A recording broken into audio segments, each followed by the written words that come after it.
Good morning everyone, myself Rohit Kushwaha.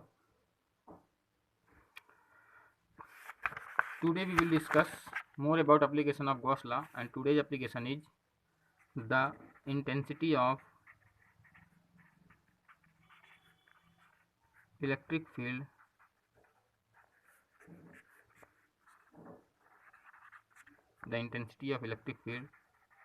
due to a conducting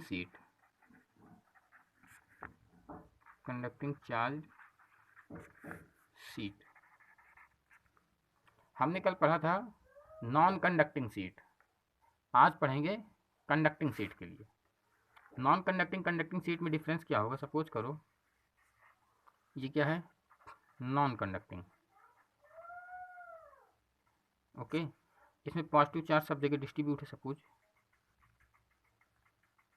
ये positive charge एक दूसरे को रिपेल तो करेंगे, लेकिन सीट कैसी है? Non conducting. तो नॉन कंडक्टिंग सीट के कारण ये कहीं एक दूसरे को रिपेल नहीं कर पाएंगे, जहाँ पर है वहीं फिक्स रहेंगे। लेकिन अगर यही सीट कंडक्टिंग हो जाए तो क्या होगा? इसके दो सरफेस होंगे, एक अपर सरफेस, एक बैक सरफेस। इस ये पेज है, इस पेज के एक ये सरफेस, एक इधर का सरफेस, लेफ्ट एंड राइट। तो इसके जो चार्ज होंगे, पॉजिटिव चार्ज, क्या होंगे? रिपल्सन फोर्स का कंडक्टिंग सीट में रिपेल होकर के अपोजिट सरफेस पे क्या हो जाएंगे? कलेक्ट हो जाएंगे। तो जो इंटेंसिटी होगी, एक इस सरफेस के कारण होगी और एक इस सरफेस के कारण होगी। Then this is suppose E1, this suppose E2। Then you know that E1 is equal to, हमने कल पढ़ा था क्या? Sigma upon 2 epsilon not. Similarly E2 कितना हो जाएगा? Sigma upon 2 epsilon not. Then net electric field कितनी हो जाएगी?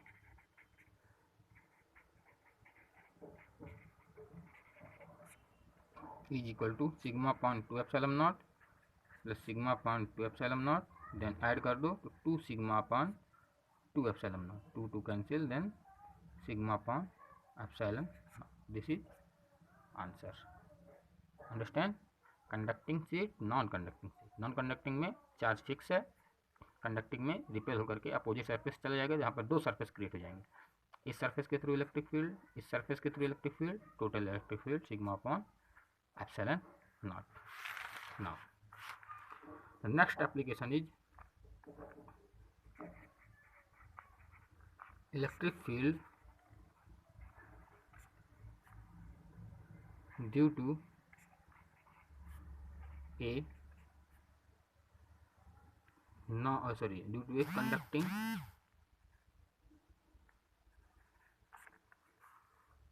sphere, conducting charged sphere। इसी को देते हैं हम स्फेरिकल सेल।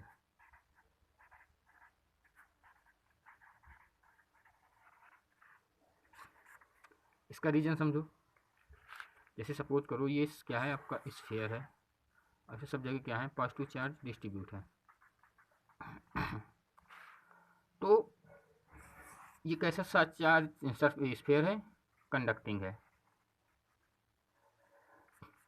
तो ये पॉजिटिव चार्ज रिपेल करेंगे एक दूसरे को, और ये सब क्या हो जाएंगे? रिपेल करके सरफेस पर कलेक्ट हो जाएंगे। तो अंदर तो एक भी नहीं बचा ना, अंदर चार्ज एक भी नहीं बचा। जब अंदर चार्ज एक भी नहीं बचा भाई, तो ये क्या हुआ आपका? स्फेरिकल सेल ही तो बचा ना, यानी कि दैट मीन सरफेस पर इस पे चार्ज कितना है? Q, और इसकी सरफेस चार्ज डेंसिटी कितनी होगी? Q अपॉन सरफेस एरिया, है कि नहीं? बिल्कुल है। तो इस स्फेरिकल सेल के थ्रू इंटेंसिटी फाइंड करना इलेक्ट्रिक फील्ड की, कहाँ पर फाइंड करेंगे? 3 पॉइंट पर फाइंड करेंगे, एक आउटसाइड द सरफेस, एक ऑन द सरफेस, और एक इनसाइड द सरफेस। तो नंबर फर्स्ट क्या है? Outside the surface. Outside the surface, suppose करो ये स्फीयर है,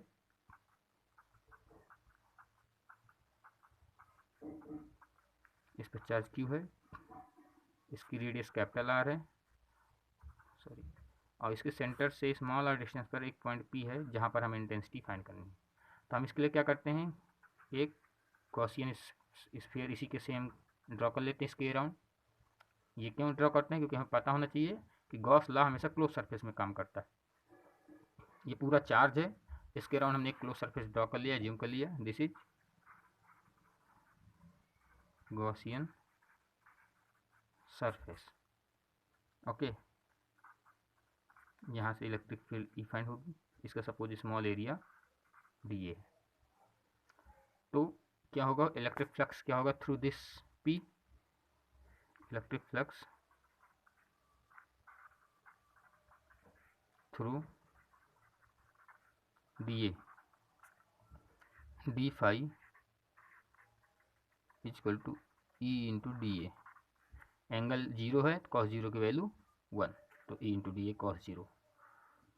now phi is equal to क्या हो जाएगा, इंटीग्रेशन ई डी ए या ई, और इंटीग्रेशन डी ए का कितना होगा ए। ये सरफेस है, सरफेस का एरिया क्या होगा 4 पाई आर स्क्वायर। यहाँ से equation number first, small R है, यहाँ तक का सरफेस लेंगे हम। Phi E is equal to, now according to Gauss law,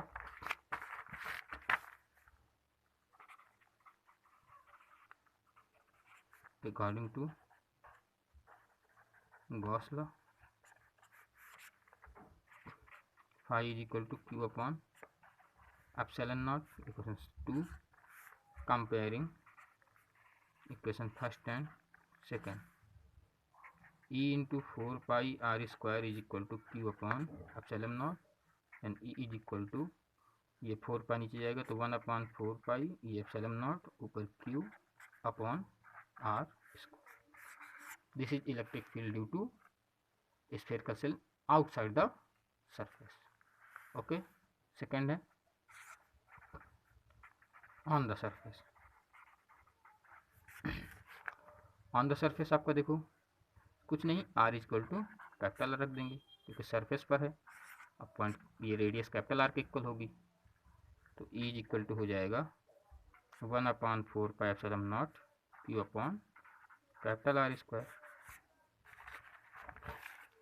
इसके बाद इनसाइड द सरफेस, तीसरा है इनसाइड द सरफेस।